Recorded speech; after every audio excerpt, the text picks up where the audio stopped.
You're listening to the Archaeology Podcast Network.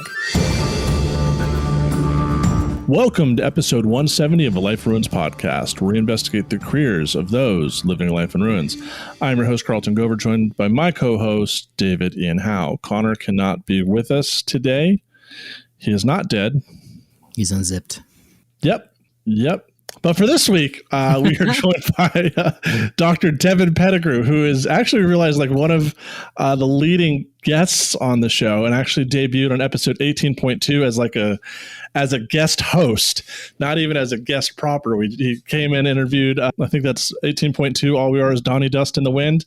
Had him back on immediately after episode 19, episode 75, and also episode 112. So Devin appears in very pivotal points of this podcast. He's been evenly spaced, and we have him on now to talk about, he just had 3 articles drop this year recently, all on weapons ballistics regarding the archaeological record. And he is also an incoming professor to what university, Devin?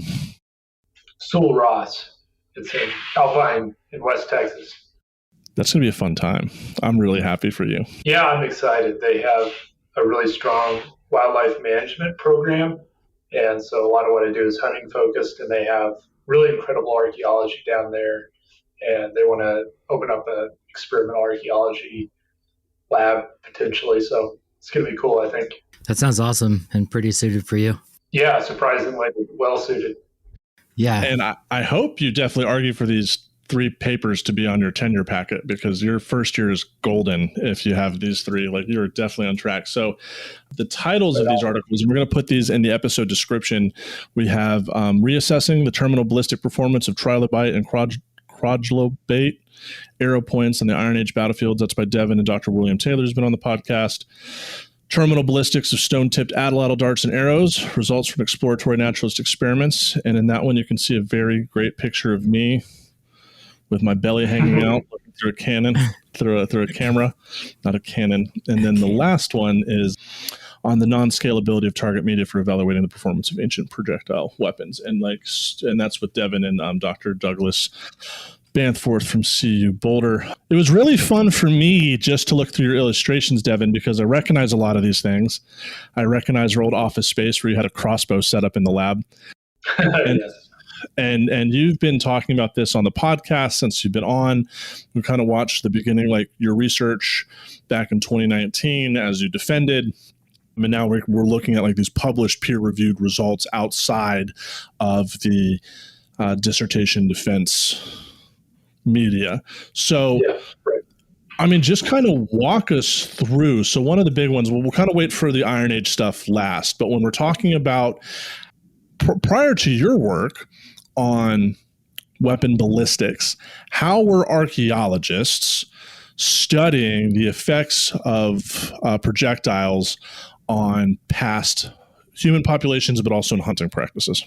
Yeah, sure. So there's a couple different ways. And I think on the last episode I was on, we talked about the differences between a controlled style experiment and a naturalistic experiment. The controlled one being where you're like in a lab kind of setting, you're trying to isolate some variable or variables of interest.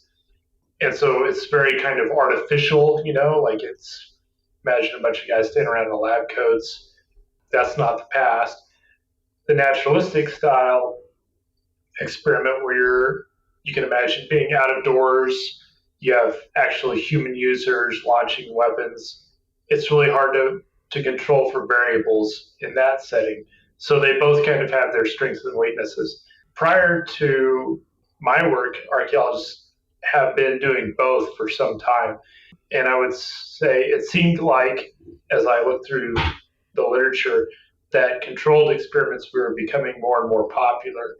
And so a big issue I ran into is that in a controlled type experiment where you're in a lab kind of environment, one of the ways that you control variables of interest is through the targets that you're using. And so people tend to try and use these artificial target media, like ballistics gelatin is probably the best known. And so I discovered more or less that those target media aren't working that well for studying the type of projectile that we're studying. They're really quite different from bullets. And so you just can't assume that the same target media is going to work the same way. And in fact, you get pretty astoundingly different results shooting an arrow into ballistic gelatin than you do into actual flesh. So that's really the big difference. And then the naturalistic types of experiments I carried out are carcasses. The big difference there is that the way I employed high-speed cameras allows you to track the projectiles that's coming in, track its velocity, and then track how it decelerates as it penetrates through the carcass, and then you get like a force feedback. So that was pretty interesting. So, I mean, it just kind of seems like, I mean, I used ballistics gel in my experiment just because it seemed like ballistics gel is the medium you use to test penetration. So I assume archaeologists before us just kind of assumed the same. But and so did I. Yeah, I used it as well for my master's research. Okay. It's just it's supposedly a flesh simulant. I mean, yeah, no, it makes sense. I think I might have mentioned this last time you were on, but Frizen like chewed me out for using ballistics gel and not like in a practical experiment. And I was like presenting to the board.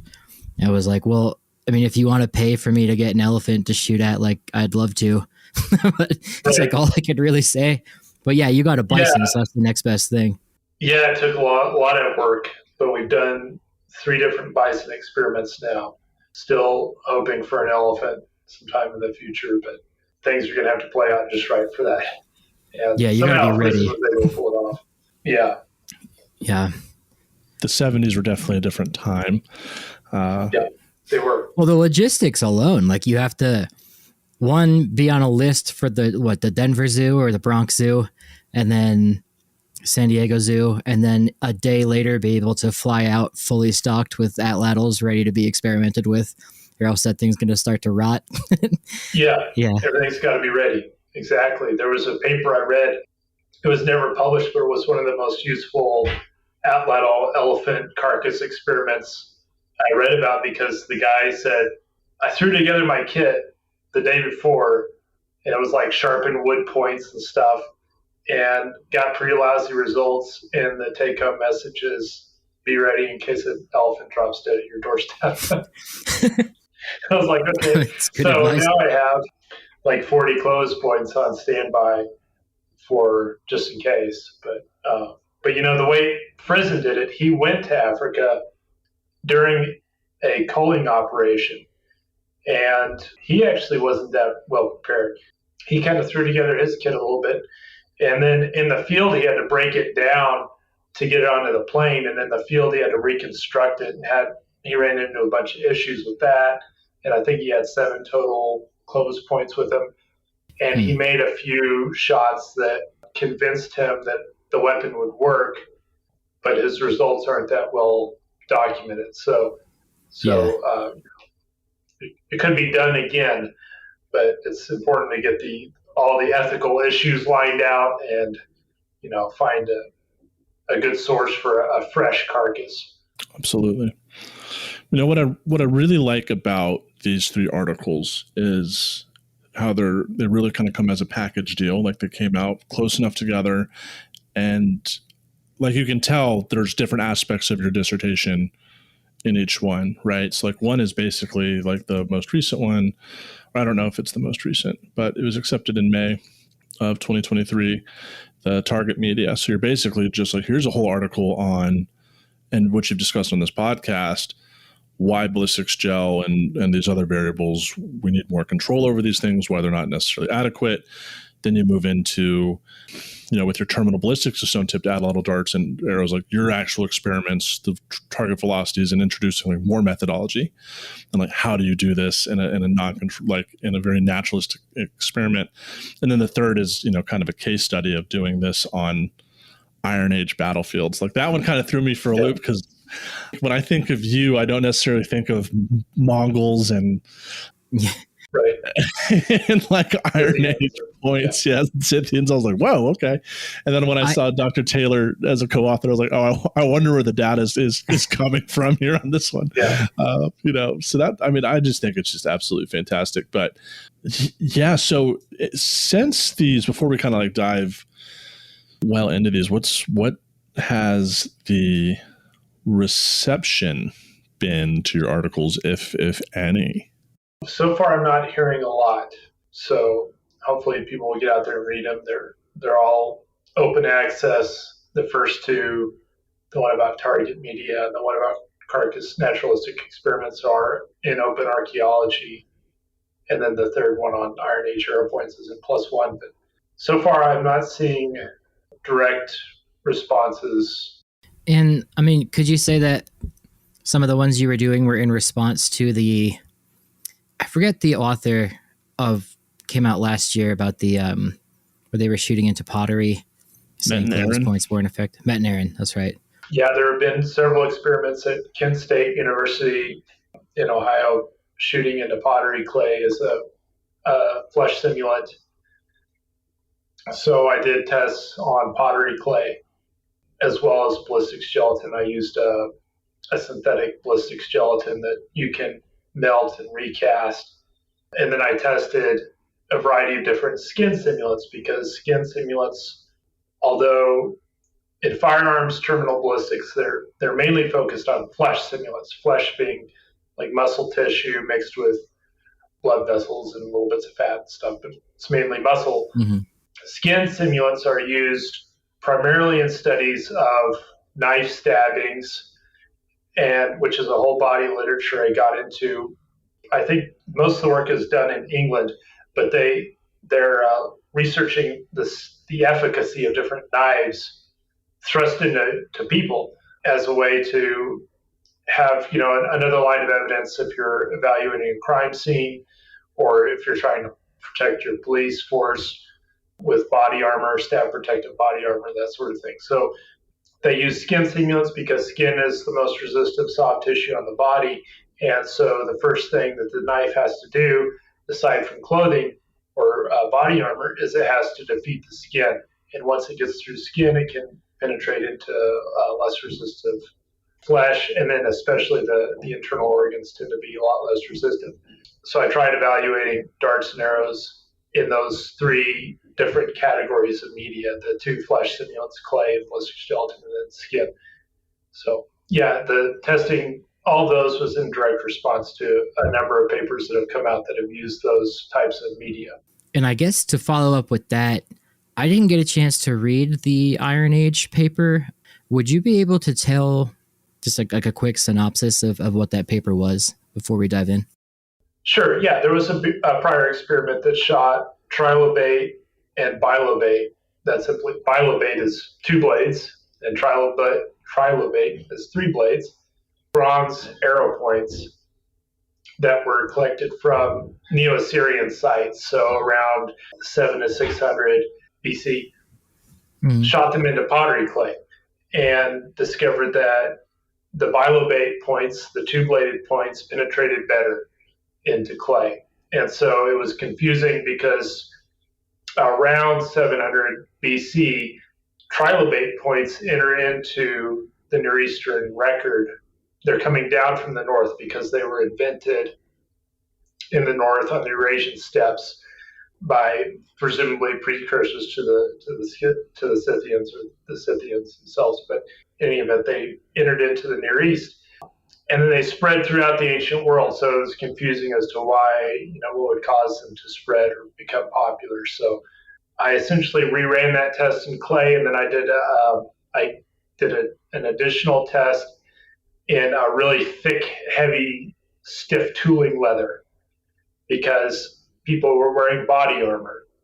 Mm-hmm. And body armor, soft body armor, especially made of leather primarily, but also fabrics like linen. That was very popular in the ancient world, and people continued to wear it into the medieval period. So on a battlefield event, a lot of times the arrows are probably going to be having to defeat body armor before they can enter into the body of a combatant. So the leather was just an analog for body armor. And I got pretty much the opposite results, shooting into leather rather than clay. And those results being that it was tougher to shoot into the leather? Yeah, so stiff leather is, unsurprisingly, it's very resistive. And it's resistive when the broadhead penetrates it, and then it continues to be resistive as the arrow passes through it. So we shot into clay, and when the previous experimenter shot it into clay, you're capturing more friction on larger surface areas. So if you attach additional blades, you're just attaching more surface area to your arrow, and it creates more drag and it penetrates less. In the leather, you do get a little bit extra resistance when a broadhead with an additional blade goes through the leather, but it dramatically reduces the drag on the trailing shaft of the arrow. Okay. So you get significantly better penetration after that initial, defeating of the leather. Okay. So the idea is like when these points enter into the Near East from the north, we can't just assume that they are representative of an ethnic group. That's been done. Archaeologists were doing that, I think, mostly earlier on, but apparently this has been a continual problem. If you're on looking at a battlefield doing battlefield archaeology, you can't just assume that one arrow point represents one ethnicity, right? There's all sorts of problems with that. First off, how do we even identify an ethnicity in the archaeological record when we have enough trouble doing so today? I mean, which ethnicity do people belong to? It's a tricky problem. But this just adds another line of evidence that, hey, this is it's a technological innovation on the battlefield. And it's not necessarily just that you're going to want three-bladed arrow points from now on, because if you shoot in a different target, maybe you get different results. So if you're attacking opponents with shields or different kinds of body armor, maybe in different cases, 2 blades will be better than 3. But certainly 3 blades became really popular and were just completely adopted by the Roman military and a lot of other folks. Well, we got to wrap this segment up. I have plenty of questions regarding that stuff into the next segment. But yeah, Carlton, you got anything? Yeah, we'll be right back with Devin Pettigrew after these messages. We're going to get into more of the math and have him explain a couple of these very colorful tables. So we'll be right back. Welcome back to episode 170 of a Life Nerds podcast. I'm David Howe. I'm here with Carlton Gover and Dr. Devin Pettigrew. Also, Dr. Gover, should add that. So we want to move on to the other papers, but I do want to ask, when I typed in trilobate points, the second thing that comes up is your recent paper. So my question would be, one, I'm assuming these were used by horse archers, if they're precursors to the Scythians. And 2, do you have any idea why that style took off around the ancient world, or was it designed for shooting other horses or something? Or well, yeah, if you add additional blades and the arrow penetrates well, you get a much worse wound. Especially like a 3-bladed wound. It's really hard to treat that, and it's just more deadly. So if you're shooting at horses, yes, certainly horses on the battlefield, you want to use a big broadhead, and people talked about that in the medieval period in Europe. Actually, the longbow could be extremely effective at defeating horses. So if you have a cavalry charge at a good group of archers, I mean, that can go very badly for the cavalry. As the French learned at Agincourt. Yes, exactly. So yes, broadheads are effective there, and 3 blades can make worse wounds. But what's interesting on the northern steppes, and I can't get into this in too much detail, but these bronze points are essentially copying bone points that came about towards the end of the Bronze Age. I think they were in use certainly earlier in the Bronze Age, but by the end of the Bronze Age on the steppes, the bone points, these socketed, triangular and trilobate bone points were becoming really popular, and then they were replaced in the early Iron Age by bronze points, which is interesting that they switched over to bronze. But one of the ideas in the Iron Age, one of the ideas here is that to make a 3-bladed point from iron is actually very challenging, and it takes a lot of effort. The Romans were using three-bladed iron points, so it shows how important it was for them to make that style of point from iron. But earlier on, they were casting them out of bronze, and so the idea is it's easier to cast them from bronze. And if they were working better on the battlefield, that helps explain why they spread relatively rapidly. Yeah. Okay. No, that's pretty fascinating. I was watching Kingdom of Heaven the other day, and I was thinking too, just when you were talking, like the sheer, not even the dead bodies, but you got to pull all of those dead horses off the battlefield as well. And that probably took much more labor, or you just left the horses to rot. I don't know. But wow. My thought assumption before that was that you just tried your best not to shoot horses because it's extra money for you when you get the other army's horses, but it's kind of unavoidable when you're in stirrups attached to one. Yeah, I think the tactics just changed and evolved it during the time to whatever they needed to do. If you got to shoot the horse out from under the guy to get the guy, then that's what you do. Yeah. If you can capture the horse, then that's what you do. But it just depends on the moment, and so.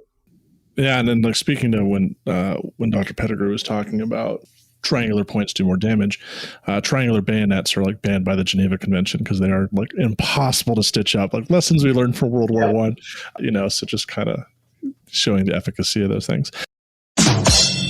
But this is another example. Your work continues to show, here are all these assumptions that archaeologists in the field have made about projectile weapons, how we measure them, how we can tell things about the past, and you're systematically through the scientific method deconstructing their arguments, using the math, and being this is actually how this works, right? So with the Iron Age stuff, you're looking at the first guy simulated with this clay. This is why clay is not a good indicator for this, right? And then kind of shifting gears here, I wanted to talk more about the terminal ballistics of stone tip Atlatl darts and arrows. So that is the conglomeration of several different experiments. That's the word I was looking for. Carcass experiments.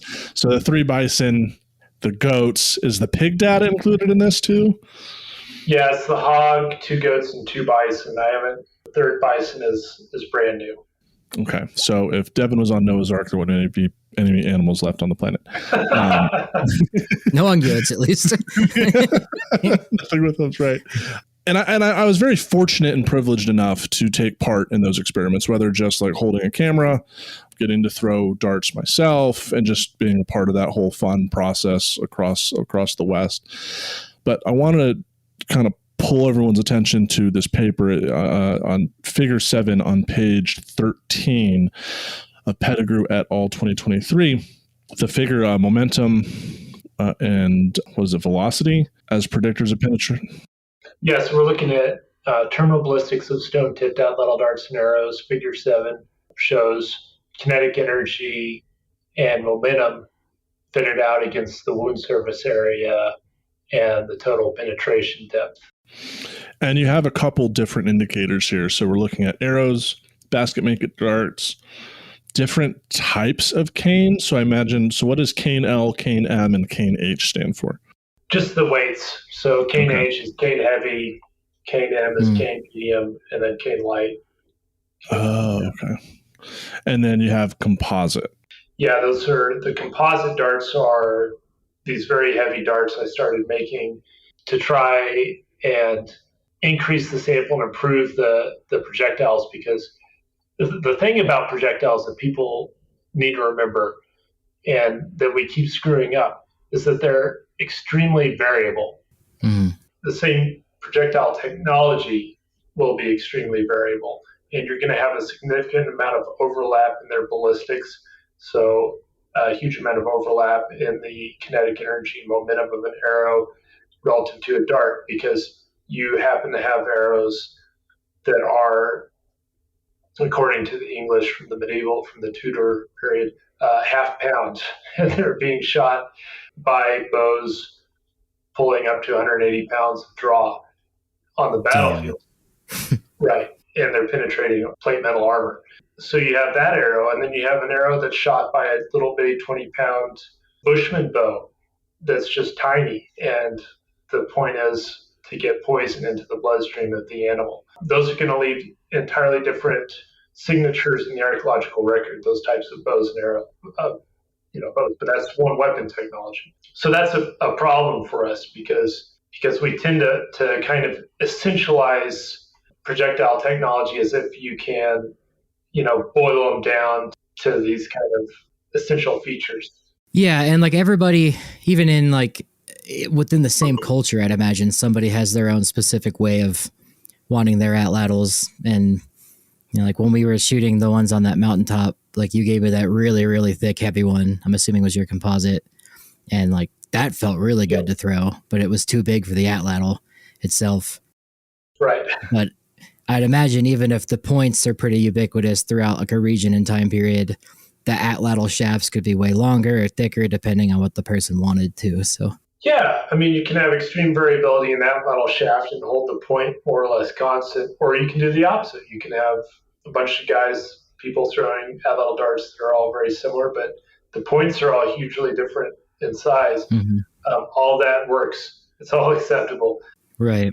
So the problem here that we're trying to deal with in these naturalistic experiments is we're trying to assess the performance of projectile points against that backdrop of variability. So we're trying to use different sizes of dart shafts primarily. And we could do the same with arrows. Our arrow sample is much smaller for this, but the focus was mainly on darts, and we wanted some arrows just for a comparison. Yeah. So that's why there's all these different sizes of darts in this graph. I mean, I know the answer to this question, but I just wanted to, I'll have you answer it for the audience, but like the extreme variability of these graphs and why they're so, not to say why they're so colorful, but what are the importance of these graphs and like why they're complicated and complex? Because in your experiment, clearly they need to be. Right. So the point of all the different colors and shapes is to allow the reader to pull in a lot of data with one little figure, right? And to try and figure out what's going on, to see the differences. So as you're looking at this graph, you see kinetic energy, and you can actually see that the projectiles are grouping pretty well in how much kinetic energy they're carrying. As the darts get bigger, they carry a lot more kinetic energy. That's not surprising at all because we know from past work that as thrown projectiles get heavier, they become more efficient for people to throw up to a point of diminishing returns. Where you hit that point of diminishing returns depends on the skill and strength of the thrower. But as a general rule of thumb, they're going to carry more energy as they get bigger. And that's true for single throwers as well as for large groups of throwers. So just for me, a heavier dart carries more energy than a really light one. And what this is showing is that as that kinetic energy goes up, they're penetrating better. Big surprise, but kinetic energy is the number one variable capturing the penetration and the size of the wound surface area in our data. So if you're going to hunt a big animal, you're probably, and you do that for a living, you're probably going to adapt a heavier weapon kit. Sure. The figure 6 as well. Like, just want to commend you on the adding the spearheads or the Atlatl parts, like with the graft is really, really helpful. And this is like a beautiful figure. And not to mention, like, you're showing all your work on the side. And I love how the bottom one is covered in bison crap. Like, I remember that point because even though it was a gut shot, I looked at that, I was like, oh, that's the poopy point. And you got that. You did that. This is Carlton's handiwork here. Yeah, you had 2 shots right in a row, Carlton. So actually these shots were 3 apart, 290, shot number 290 and shot number 293. They hit really close together. They certainly didn't hit the same wound channel, but they hit pretty close together. And they're 2 different points, but they're on the same dart. So that was a really good comparison. So yeah. Well, I'm glad I can help. But one of the more like early on table 1, right, where you're looking at the bow hunting requirements, that's a very big part. And we talked about that with the Metten et al. Aaron et al. Paper where they're just like, well, you can't hunt elephants with these Clovis points because they're firing them off like a 30-pound bow and blah, blah, blah. And, we talked about that in that episode. But you have like the list of like these are the requirements, the kinetic energy and the force in joules that you need to be able to hunt these different classifications of game.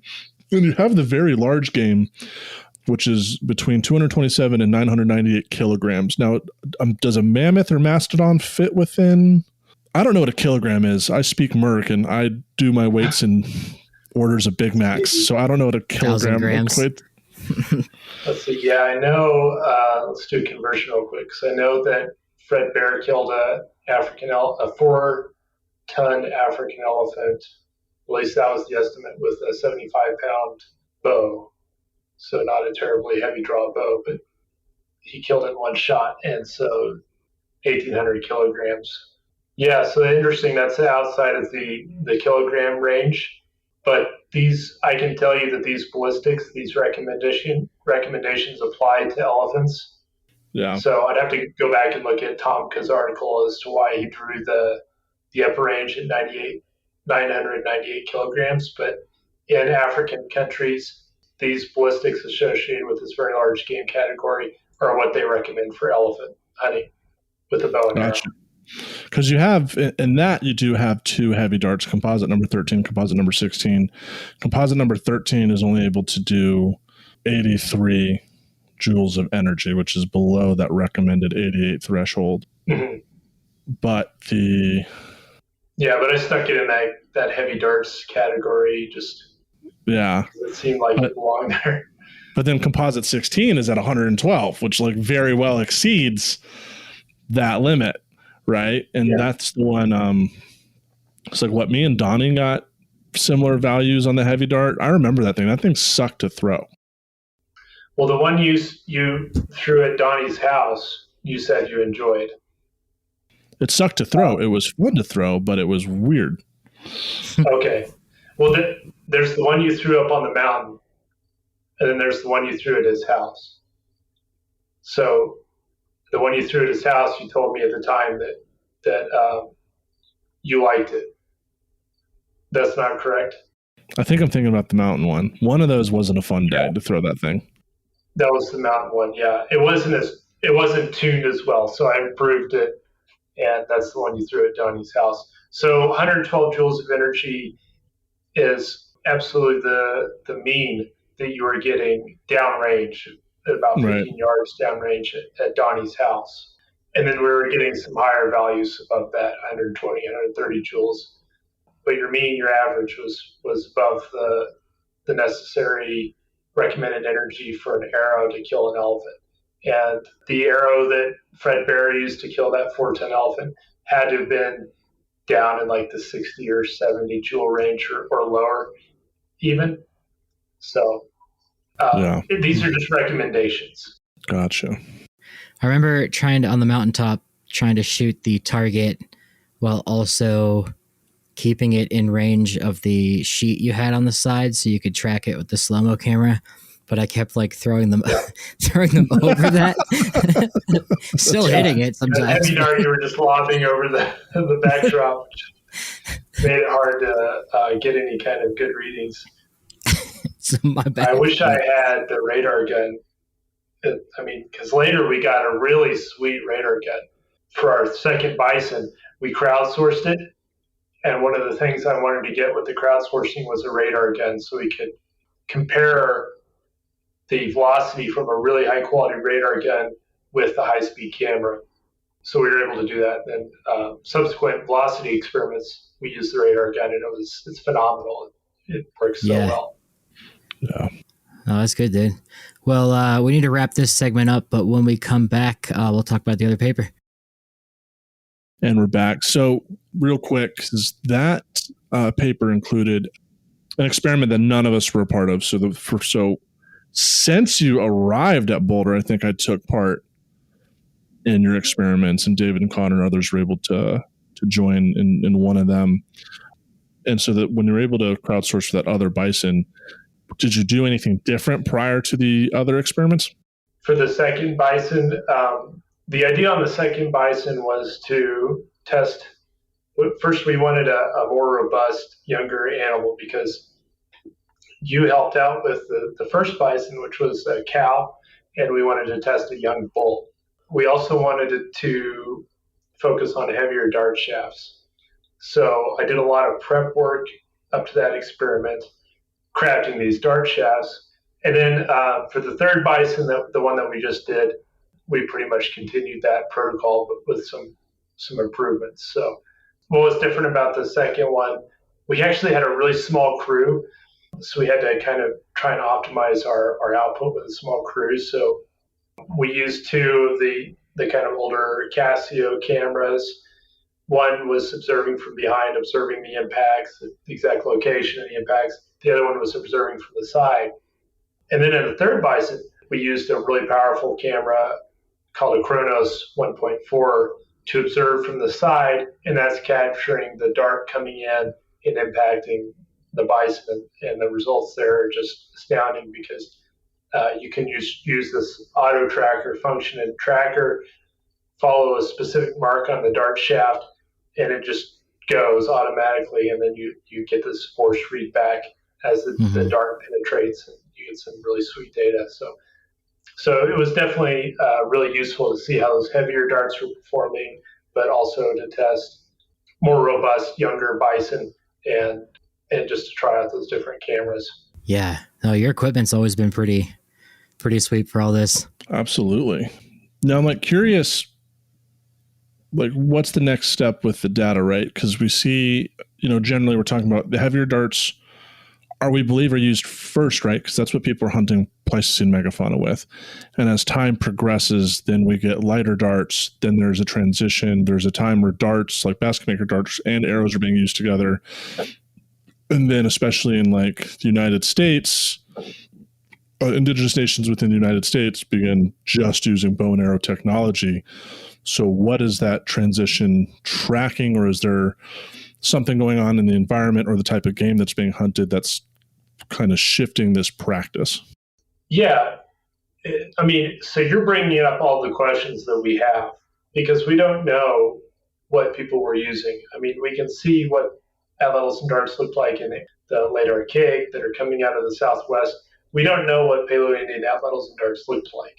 All we see are the points. Mm-hmm. And we have a problem, like we mentioned earlier, where archaeologists, not always, but they tend to be essentializing these weapons. So they're just saying, oh, this is an Atlatl dart point, and an Atlatl dart is XYZ, and that's what it looks like, and that's that. But we suspect if people are hunting really big animals in the Pleistocene, they're probably using a heavier kit. And then later in time, these lightweight basket maker darts that we're seeing in the Southwest, these are adapted to hunting fleeter prey, smaller prey, probably, and they're hunting, desert bighorns and that sort of thing. So those are the kinds of questions that we have. And how do we see all of that just from stone points alone? When you pick up a stone point, you don't know how it was used. You don't know what the dart it was on looked like. But if you can make replica stone points and use them and see how they perform and see how they become damaged and see how bone becomes damaged with these different ballistic profiles, that gives you something to work with that you can then bring that to the archaeological record and try and draw your data set out a little bit more and make some approximations of what a hunting kit looked like in the past. So that's a big part of what we're trying to do here. Would you ever, given the chance, do a live bison hunt, or would you be opposed to that? You don't have to answer if you don't want. I mean, I would hunt a bison with an Atlatl, but I think ethically it's just it's something you have to tiptoe around. I might do it for my own hunt. Now, having seen how these points perform, one of the good reasons to do this kind of experiment is it gives you a sense of how efficacious a hunting weapon is, and then you can bring that data to try and determine, is this still something we want to do or not? You want to do that first on an animal that has just recently died a very rapid death. And I would also point out in these experiments, we're going ahead and we're consuming these animals. So nothing is really lost that wouldn't have been. I'm skeptical, or I would be really careful, really cautious. Yeah. Definitely tasted the age on that first bison. Holy shit, was she rugged.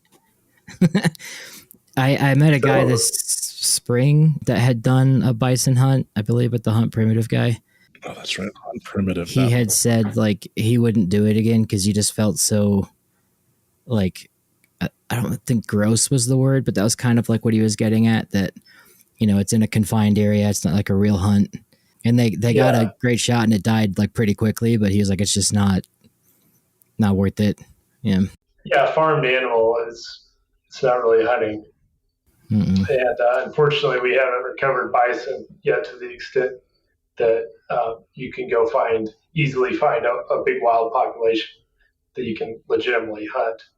Right. So, yeah, we have a lot of work ahead of us to recover those animals on the landscape.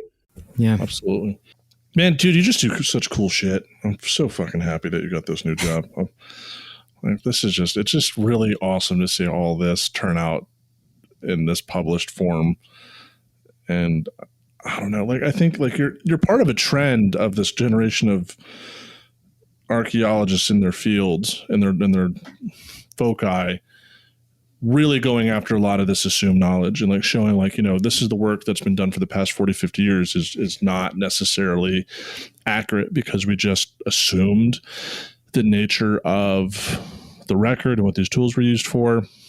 Like my colleague here at IU, he's a zooarchaeologist, and he's like quickly realizing a lot of times specimens that are in a box aren't actually what's labeled on the box. And like he was trying to get comparative samples from like Harvard, and they wanted 15 rabbits, and like even Harvard's sample, like 5 of the 15 were squirrels. They weren't even rabbits. And it's just like, and those are comparative samples that the world uses to identify remains in the archaeological record. Like, oh, we know, you know, so it's just like, and you're part of this, like, well, how do we actually know what we know? And we're in this really interesting transition where we had the post-processual critique in the early 90s that said, well, we need to look at things differently.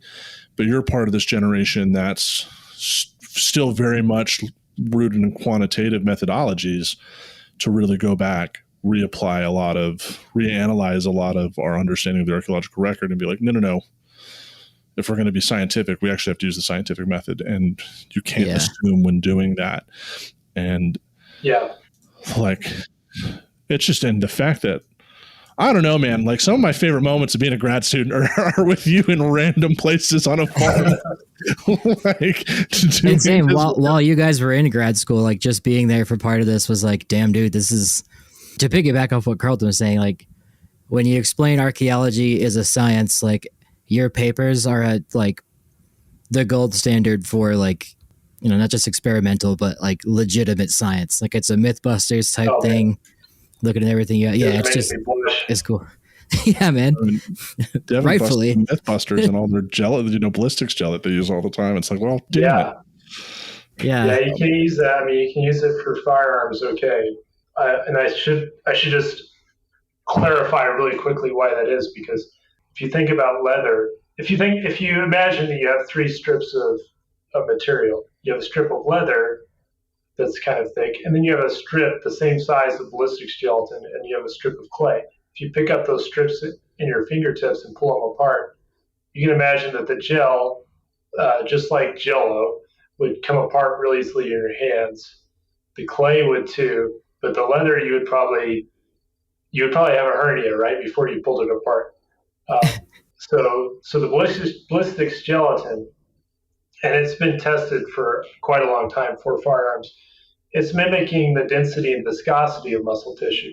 It's not mimicking the fracture toughness. But for a bullet, because it's traveling at such high velocity and it doesn't defeat a target using a sharp tip and edge, the fracture toughness isn't the main part. You can model bullet penetration using a fluid model, as if it's traveling through a fluid medium like atmosphere or water.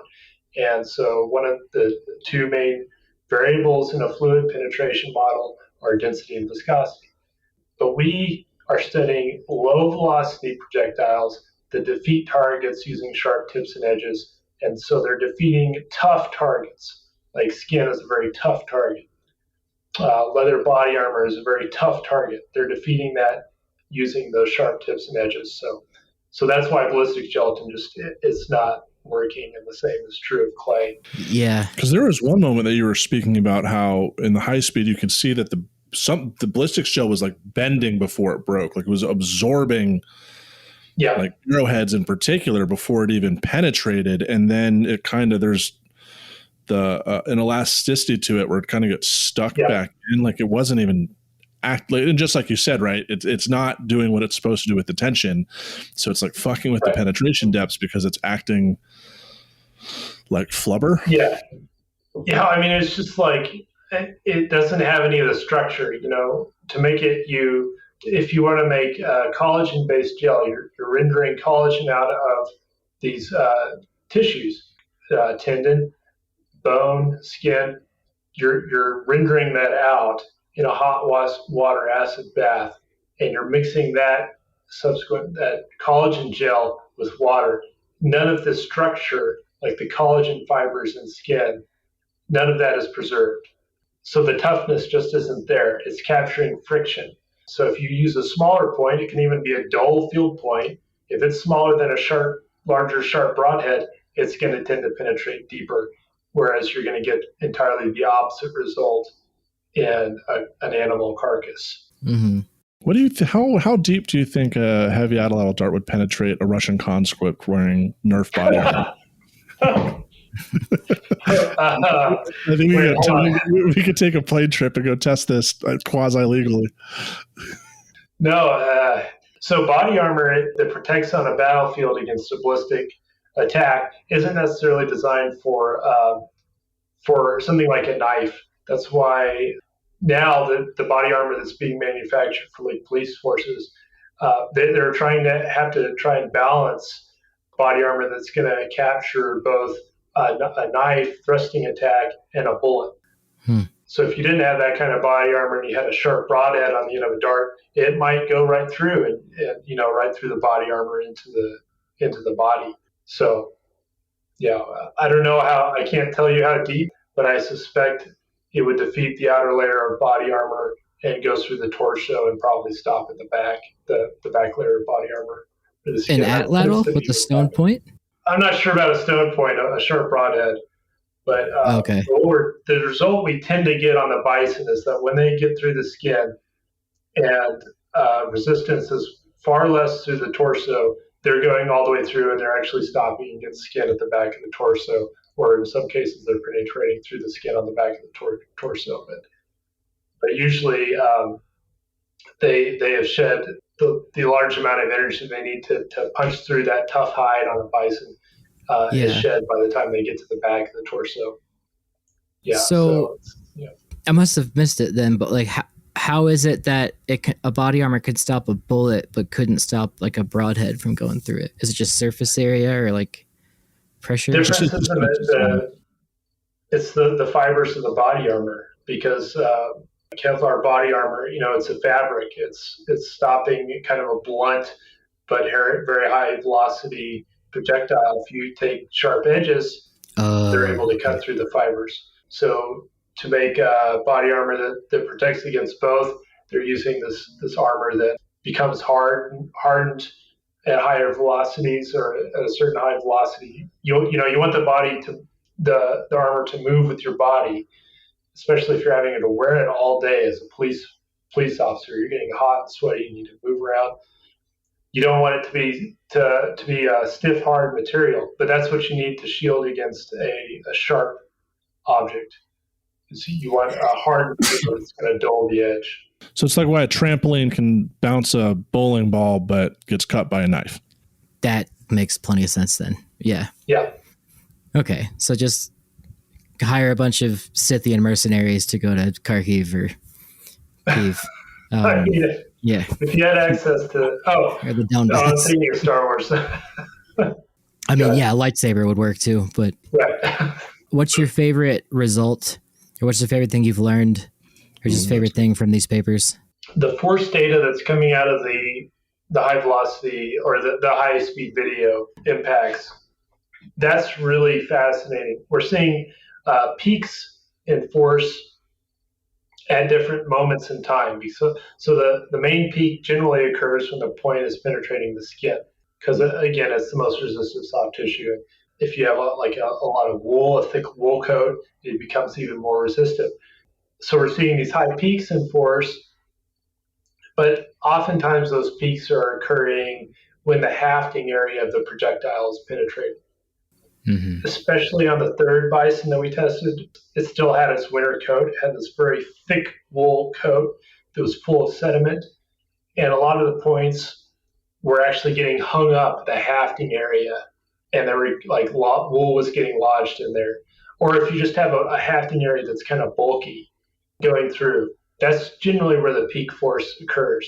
And what that means is that, unsurprisingly, a bulkier haft, or a haft that isn't very smooth, where the point is hafted to the foreshaft, that tends to be a big inhibitor of penetration depth. So we don't see the hafts in the archaeological record, but we do see the bases of the points that correspond to how they were hafted. And so we should be thinking about how to most efficiently haft points, when really efficient hafting would be called on, namely if you're hunting really big prey, and how that's going to be, that information is going to be passed down to us generally through stone points alone. Oh, that's cool, man. I mean, I've known you for 5 years? No, since 2020. So, yeah, you've been at this a minute. No, he came. When did we record Donnie? That was 2019. No, that was 2020. That was right before COVID. I remember like people wearing masks at the airport on the way back, and I thought I had it. But did you meet Devin at? He was there for the Hell Gap. Yeah, you were at Albuquerque. That's where I met you. That too. But then the Hell Gap dedication. I wasn't there for that. Oh. Anyway, yeah, you've been working on this stuff for a while, and clearly you're passionate about it. And I'm still stuck on this figure with the points, or figure 6. Yeah, you're clearly passionate about it. So looks great. You're starting your new job soon, but where can people find you? I still post occasionally on Instagram, Atlatl, and we have the website. I want to start putting some time into that website. AskingMakerAtlatl.com is the website that Justin and I run. So I think we should start updating that a bit more. But on social media, look for me on Instagram. Okay. It's ar.atlatl or ar_atlatl? ar.atlatl, yeah. ar.atlatl. Okay. All that will be in the episode description. Dude, Devin, as always, thank you so much. Thank you for continuously agreeing to be on the podcast. Really excited to see you at a university. You absolutely deserve a tenure track position.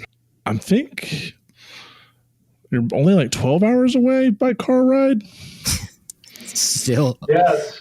I know I'm the same distance from my home in Arkansas to Sul Ross as I was to Colorado. So there's that. Yeah. Life of an archaeologist. And West Texas would be fun. I'd visit you there. It's a cool environment. Yeah, you got the Big Bend National Park is right there. Yeah. Absolutely. Cool. All right, everyone. We just interviewed Dr. Devin Pettigrew. You can find him on Instagram at ar.atlatl, as well as his website, basketmaker something. Basketmakeratlatl.com. I don't know why I thought that was at basketmakeratlatl.com. I thought you froze. Like I thought your video literally froze. My brain did. I blue screened in the brain. All right. Well, yeah, this has been great. Appreciate you coming on, and guys, rate and review the podcast. Do whatever you want. The All Shows feed thing. Subscribe on our thing and whatever. Anyway, all right. See you guys later. Bye.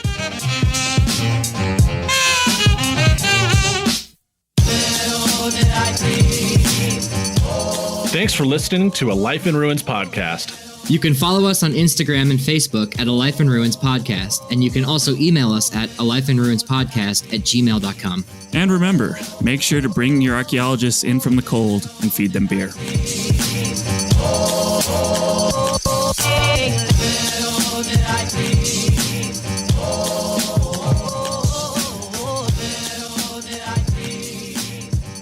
This episode was produced by Chris Webster from his RV traveling the United States, Tristan Boyle in Scotland, DigTech LLC, Culturo Media, and the Archaeology Podcast Network, and was edited by Chris Webster. This has been a presentation of the Archaeology Podcast Network. Visit us on the web for show notes and other podcasts at www.archpodnet.com. Contact us at chris@archaeologypodcastnetwork.com.